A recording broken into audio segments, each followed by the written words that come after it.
بسم الله الرحمن الرحيم. السلام عليكم ورحمة الله وبركاته.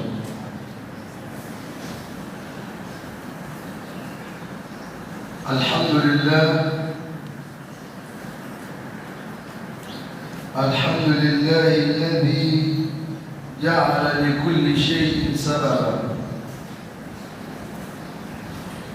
وأمرنا بالتوكل عليه والعمل بأسباب رزقه، والصلاة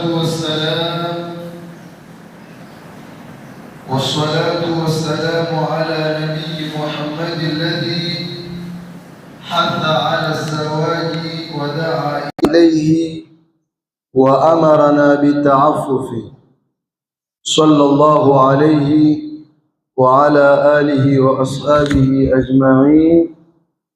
أما بعد، يقول الله سبحانه وتعالى: أعوذ بالله من الشيطان الرجيم، بسم الله الرحمن الرحيم.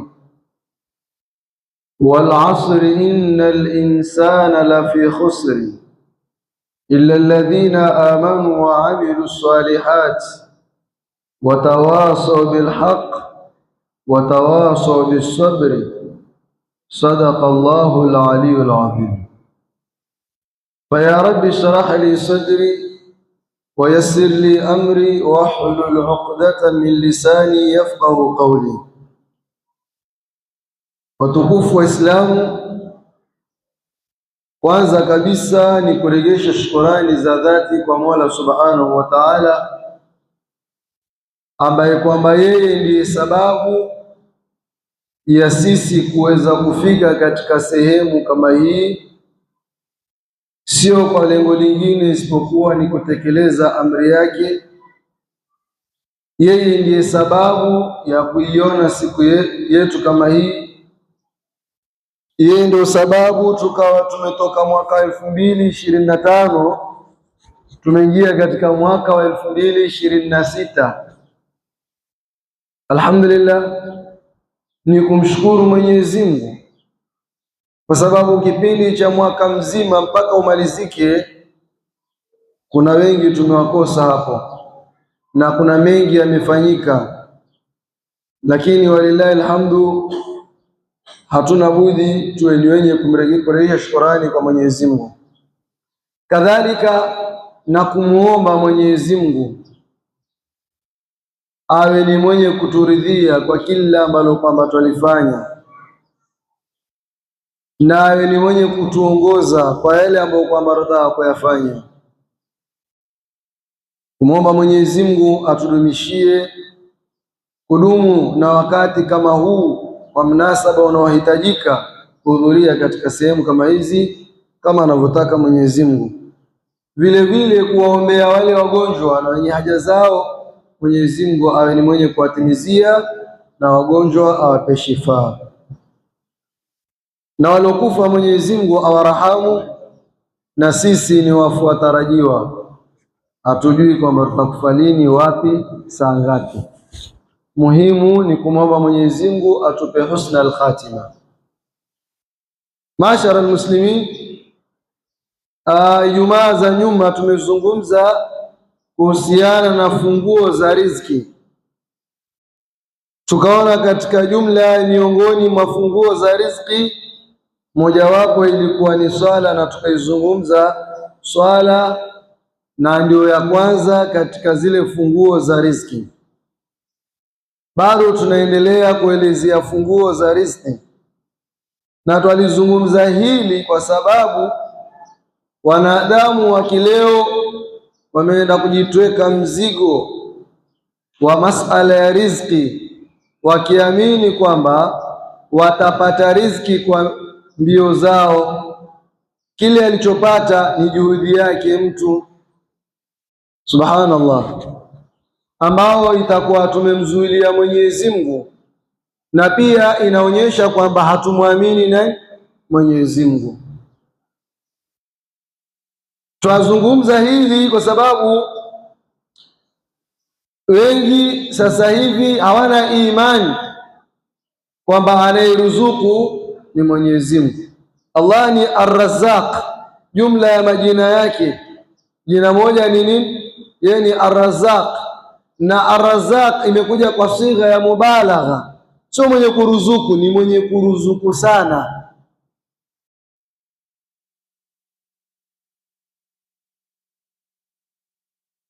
Sasa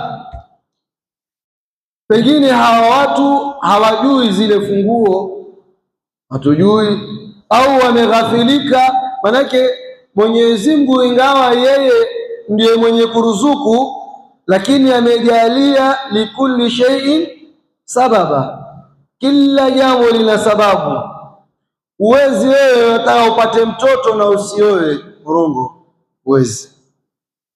Ndio wale Waswahili wakasema mficha uchi hawezi kuzaa, si ni kweli? Maanisha mpaka uzae usifiche nini? Uchi wako. Kwa hivyo riziki Mwenyezi Mungu amezijalia zina sababu, na hata tukawa tumezungumza masala ya swala, hakujamfunga mtu msikitini, wala hata katika sheria huwezi kuona kwamba umefungwa masaa yote 28 uswali, la, lazima utoke. Hata hapa tukiswali Ijumaa tukimaliza, Mwenyezi Mungu amesema nini? Tufanye intishar, tutoke twende tukatafute riziki za Mwenyezi Mungu. Tumekuja tukachukua ufunguo, ule ufunguo ukiwa nao huku endea mlango utafunguka? Hawezi funguka. Sawa, umeswali ushapata ufunguo, lakini ule ufunguo unahitaji upeleke katika mlango wake. Kwa hivyo katika jumla ya funguo za riziki ni masala ya kuoa, na alhamdulillah Waislamu inapofika Rajabu, Shaabani, ndoa huwa ni nyingi, na ndoa ni moja katika milango ya riziki. Riziki lazima uamini kama Muislamu kwamba iko mikononi mwa Mwenyezi Mungu, na kama tulivyotangulia kusema kwamba Mwenyezi Mungu amejalia ile riziki lazima iwe na sababu ndio uipate. Katika miongoni mwa asbab za kupata riziki ambao ni hiyo funguo ni masala ya nini? Ya kuoa, an-nikah. Nikah, kuoa, ni moja ya funguo za kheri ya duniani na akhera. Yoyote ambaye kwamba atakuwa ni mwenye kuoa kisheria, lazima huyo atapata riziki zake hapa duniani, na inapofika akhera pia ile riziki ipo. Yani uzuri wa kufuata funguo ambazo kwamba ni sahihi, ile riziki utakuwa nayo hata ikiwa umeondoka hapa duniani. Lakini ikiwa utafuata mkato, ile riziki itakuwa ni hiyo katika sawa, utakuwa umeruzukiwa maadiani, vitu ambavyo kwamba ukiondoka hivi, kama ni majumba wamerithi wale, kama ni mali imerithiwa, umesahaulika. Lakini hii ni riziki ambayo kwamba utakuwa nayo fi dunia wal akhirah. Maana hata Mtume sallallahu alaihi wasallam alipokuwa azungumza mwanadamu anapokuwa yafariki, kutabakia vitu vitatu: idha mata ibnu adama inqata amaluhu illa min thalath, amali zako zote zitakatika isipokuwa vitu vitatu utabakia navyo. Miongoni mwa hivyo vitu vitatu ni uwe na mtoto mwema ambaye kwamba atakuwa ni mwenye kukuombea wewe. Utampata vipi mtoto mwema kama hukuoa? Ingawa kuna sababu zingine za kumpata mtoto mwema, lakini sababu kubwa ni wewe uwe mwenye kusimama kuoa, upate kuzaa, na umfundishe dini, maadili mazuri, amjue Mungu na mtume, akujue na wewe na wengineo. Ukiondoka duniani, mtoto kama yule hatoacha kukuombea Mwenyezi Mungu Subhanahu wa Ta'ala. Suala la kuoa, Mwenyezi Mungu asema ndani ya Qur'ani, wa ankihul ayama minkum wasalihin, waozesheni wale maayama. Ayama ni yoyote ambaye kwamba hajaoa au ameoa akaacha, awe mume awe mke, muozesheni huyo. Katika maajabu ya leo hapa, Mungu atuambia tuwaozeshe. Lau utatoka wataka kwenda kuoa sehemu, wale watu watakataa wewe uoe, na vigezo vikubwa wanaangalia riziki, na hawajui kwamba katika kule kuoa ndio sababu ya kupata riziki. Lakini watu wamechukua lile jambo la riziki wakalibeba wenyewe. Wewe wafanya kazi gani? Wewe una cheo gani? Ndio uoe pale kwao. Lakini kama wakikuangalia, wakikukosa, wanaona huyu hastahiki kuingia katika mlango wetu. Subhanallah. Mungu amrisha waozeshwe, sisi twakataa. Mtu hata akija akibisha nyumbani, mzazi yuko tayari kusababisha ndoa isisimame. Waozesheni wale ambao hawajaoa, hawajaolewa, na wale wema, wamjua huyu ni mwema. Ni nani katika sisi ambaye kwamba twajua kijana fulani ni mwema, na mtu mzee ana binti yake mwenyewe akajitolea akamfuata yule kijana, ngambia kulingamana ninavyokujua wewe, naona wewe wastahili umuoe kijana wangu? Yuko? Hakuna. Na sio kwamba hawaoni vijana wema. Katika dhamira za watu, vijana wema ni wale wenye senti, hata kama yatafuna migokaa, hata kama ni mwasharati, bora na pesa, huyo ndio kijana mwema. Lakini ukijifanya wewe ni mswalihina, wewe umefungamana na dini, wakikuangalia kanzu ni ile ile, hawakuoni kama mwema.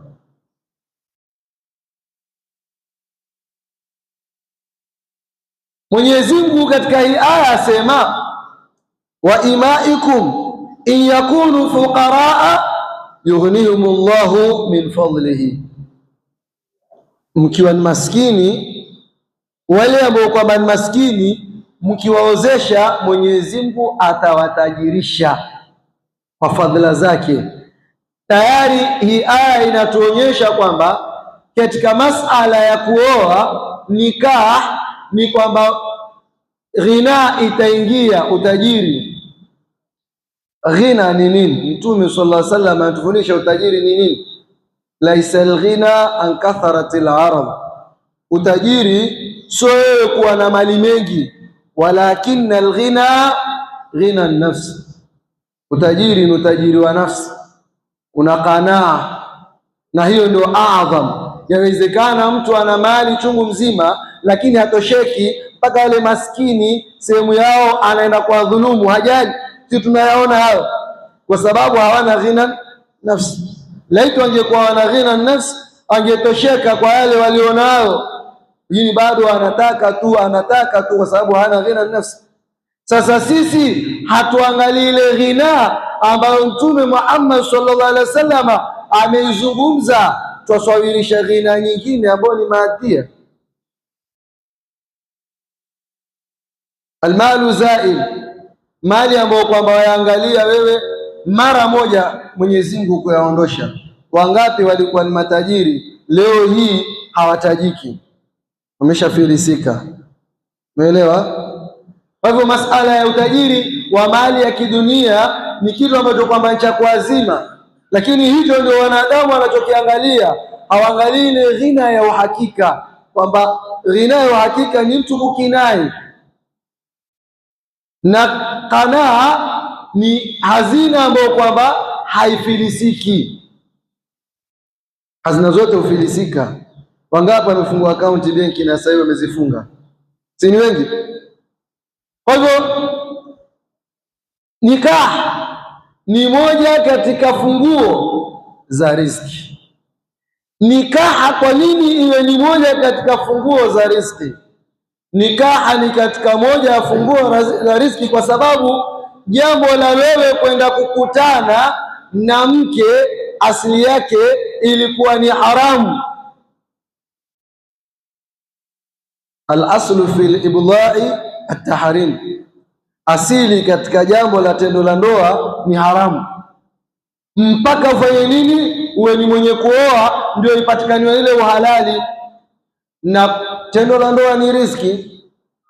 Wewe mwenyewe itakuwa unastarehe, Baada ya hapo Mwenyezi Mungu huleta natija, akuletea vijana, ukapata watoto wakakuletea vijukuu.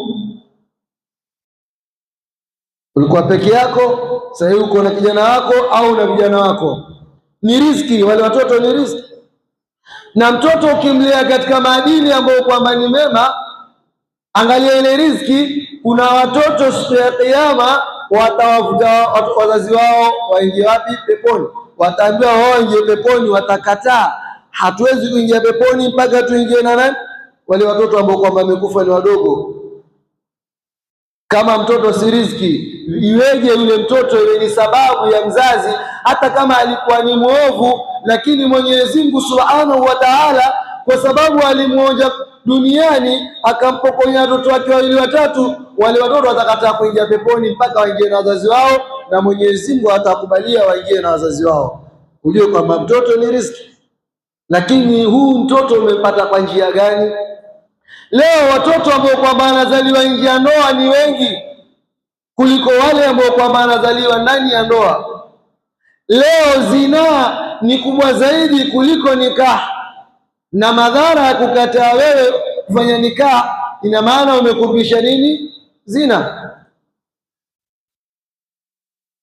Mtume sallallahu alayhi wa alihi wasallama asema, thalathatun kulluhum haqqun ala Allahi aunuhu, watu sampuli tatu wote ni haki kwa Mwenyezi Mungu Subhanahu wa Ta'ala awe ni mwenye kuwasaidia watu kama hao. Yani Mwenyezi Mungu dhaminun ala aunihim, amechukua dhamana dhidi ya kuwasaidia watu katika sampuli kama hizi. Mtu wa kwanza, almujahidu fi sabilillah, mtu ambaye kwamba aipigania dini ya Mwenyezi Mungu.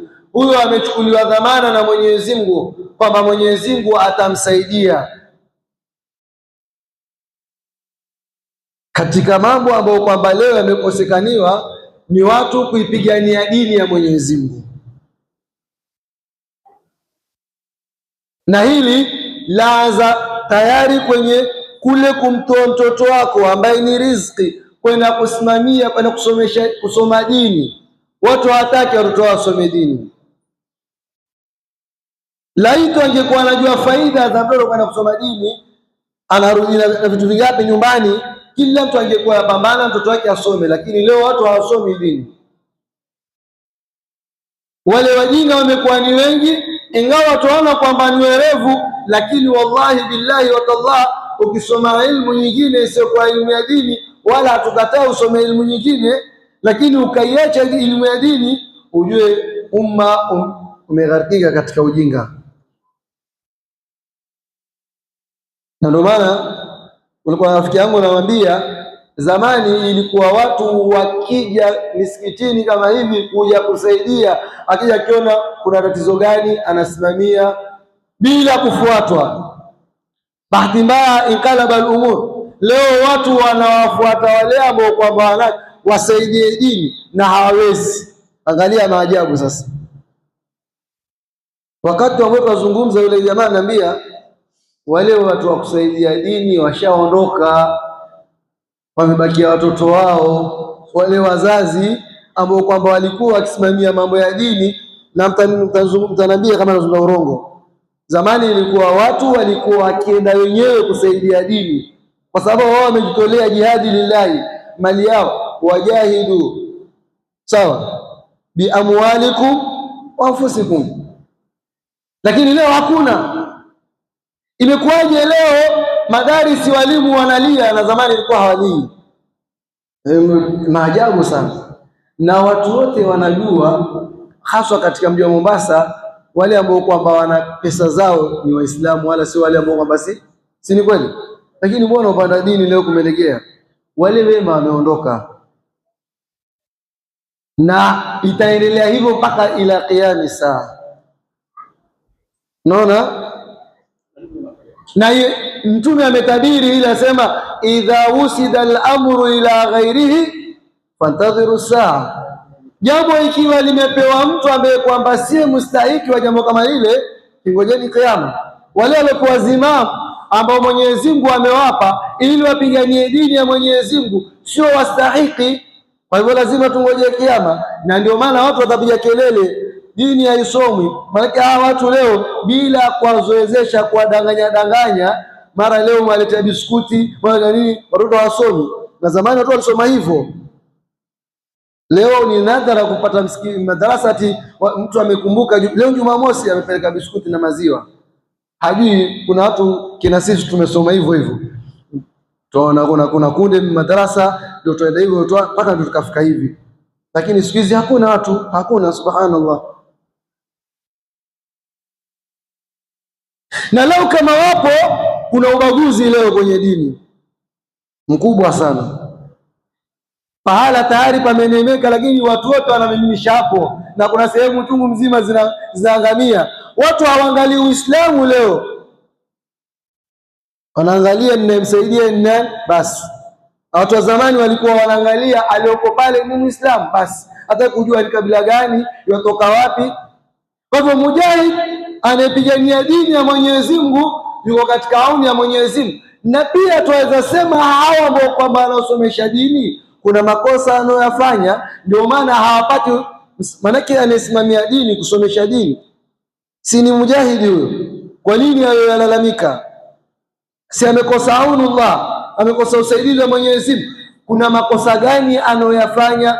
Utapata wengi ni wazinifu, mashekhe wengi ni wazinifu wallahi. Kisha sizungumzi kwa kubahatisha, wengi katika mashekhe ni wazinifu. Atakuja zungumze hapa wala takarabu zina, akipita upande wa pili yeye ndio yaongoza hilo. Subhanallah, umma waenda hapo. Na ndio maana Mwenyezi Mungu akawakosesha watu ambao kwamba watakwenda ya yumba. Leo akitaka kuchezewa mtu ni mashekhe.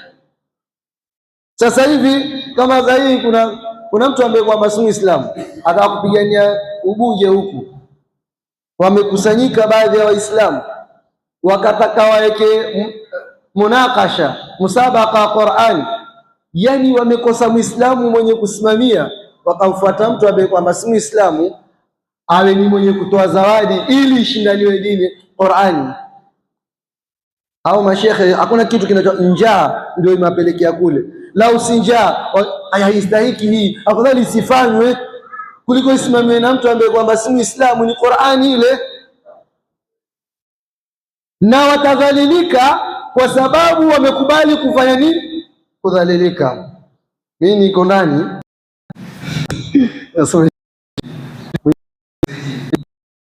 mtu wa pili wanatul afaf, mtu wa pili ambaye kwamba ana aunu ya Mwenyezi Mungu. Mwenyezi Mungu atakuwa ni mwenye kumsaidia, kwamba anaoa kwa ajili ya ifa, Mwenyezi Mungu amhifadhi kutokamana na machafu. Leo mabarobaro 25 awe ni mwanamke awe ni mwanamume na matamanio, na yazikidhia wapi hizo shahawa zake? Na wewe baba uona bado huyu hajafika, na akionekaniwa ameoa mapema, huyu mbona amekimbilia maisha? Yani uko radhi huyu adange huku na kule, lakini asioe. Kwa nini maisha yasiwe magumu? Lakini ukioa, Mwenyezi Mungu kupitia hadithi ya Mtume atuonyesha kwamba mwenye kuoa amechukuliwa dhamana kwamba Mwenyezi Mungu atamsaidia, riziki zako zitakuwa nyepesi, kwa sababu wewe ufanye ile jambo kwa sababu ya kumcha Mwenyezi Mungu. Hutaki ufanye zinaa. wa man yattaqillaha yaj'al lahu makhraja. Na mtu wa mwisho, walmukatibu yuridu al-ada, mtu ambaye kwamba yeye ni mukatib, yataka kutekeleza haki, haandiki urongo. Unaona jumla hawa watu watatu, mmoja ambaye kwamba ana aun ya Mwenyezi Mungu ni mtu aliyeoa. Wala usije ukajisikia vibaya, sijui nimeoa sina pesa, sijui sina mali, sina nini. Hiyo masala mengine yote hizo fikra Mwenyezi Mungu amechukua dhamana. La nasaluka rizqa, nahnu narzuquk, hatukuulizi wewe riziki. Wewe Muislamu unachotakikaniwa ni ufuate ile njia ambayo kwamba Mwenyezi Mungu aitaka, kisha mengine yote mwachie Mwenyezi Mungu Subhanahu wa Ta'ala. Watu hawaoi, zinaa zimekithiri, makosa yanayofanyika katika umma, na ni Mtume ametuamrisha tanakahu takthuru fa inni ubahi bikumul umama yawma alqiyama. Miongoni mwa faida za kuoa, man tazawaja faqad afdha shatra dinahu falyattaqi llaha fi shatri al-akhar. Wewe ukioa nusu ya dini uko nayo, ile nusu nyingine ni kwenye swala, saumu, zaka nana. Faida si riziki hiyo. Rakatani min mutazawwij khairun min 70 raka min azbin. Mimi nikipiga raka 2 nimeoa, yule ambaye hajaoa hata akipiga raka 70 hawezi kunifikia mimi. Sababu ni ya kule kuoa. Huu ubora huo umepata vipi? Kwa sababu ya nikaha. Tujalie tumalize, tuseme kwamba pengine una mahari. Aliwahi kuja swahaba mbele ya Mtume, walikuwa jasa ya Mtume, ikawa ankuja mwanamke amejitolea aolewe na Mtume sallallahu alaihi wasallam. Mtume hakumjibu yule mwanamke, kuna swahaba, niozeshe mimi ya Rasulullah. Mtume anambia, je, na mahari ya kumpa huyo? Anambia, sina, namiliki hichi kikoi. Amevaa tu kikoi. Sawa. Mtume akamwambia, nenda katafute pete ya hadid ya chuma, basi umletee, ndio mahari yake. Akenda akatafuta akakosa, akamwambia Rasulullah, nimekosa hiki kikoi, na nikimpa hiki kikoi tu basi nitabaki hivyo hivyo. Mtume hakumwozesha. Nimemwozesha. Amuuliza, umehifadhi nini katika Qur'an? Akamwambia, nimehifadhi sura kadha wa kadha wa kadha. Akamwambia, basi hizo sura ambazo kwamba umehifadhi itakuwa ndio mahari yake. Na hapa atawakumbusha wale wanaooa akapewa, hakuna jambo kubwa katika mahari zaidi ya mtu akwambie nipe msahafu. Wote alichukua jambo dogo, afadhali utoe 200,000, 300,000. Lakini aliyokuambia mimi mahari yangu ni msahafu, huyo mtu ataka ufundishe msahafu au uelewe vizuri msahafu, na ina maana ni mwanzo mwisho. Kama msalo, ina maana ataka kila siku wewe mfanye nini, zile athathul manzili zile zikubabaishe, fanicha zile unazanunua itaisha ile. Lakini masahafu, rafiki yangu, wewe ni mtihani mkubwa. Kwa hivyo wale ambao kwamba wameoa kwa masahafu, yeye amempa msahafu, ananunua, anaona imeisha. Haijaisha. Wewe mwanamke kama hakusoma akauelewa msahafu, una jukumu zito mbele ya Mwenyezi Mungu Subhanahu wa Ta'ala. Sio atishie, tuseme tu kwamba tukithirishe kuwaozesha vijana na wale ambao wanawake mmoja mmoja unaongeza, ndio Uislamu huo, ingawa kina mama huko hawapendi, lakini ni hivyo hivyo.